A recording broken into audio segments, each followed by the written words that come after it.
Phòng học thơ cao nhá.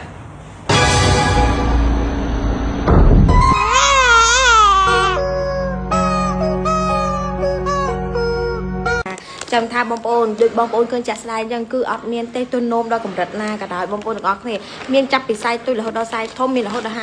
56ខោណាបងប្អូនទាំងអស់គ្នាជាមួយនឹង brand IPS បងប្អូនទាំងអស់គ្នាគឺល្បីមែនទែន brand របស់កូនខ្មែរយើងណាបងប្អូនទាំងអស់គ្នាហើយបងប្អូនមើលបានវាជក់ទឹកជក់អីមកបងប្អូនអត់ហូរហៀបប្រទេសបតាអេសំបីដាក់ទឹកនោមជ្រើប៉ុណ្ណាក៏ដោយបងប្អូនឃើញចាក់ស្ដាយក្នុងវីដេអូក្បាលដំបងអញ្ចឹងនេះចាហើយខោទឹកនោមគឺស្ដើងស្រួលខ្លួនអញ្ចឹងណាបងប្អូនទាំងអស់គ្នាល្អខ្លាំងមែនទែនជាមួយនឹងខោទឹកនោមរបស់កូនខ្មែរយើងណាបងប្អូន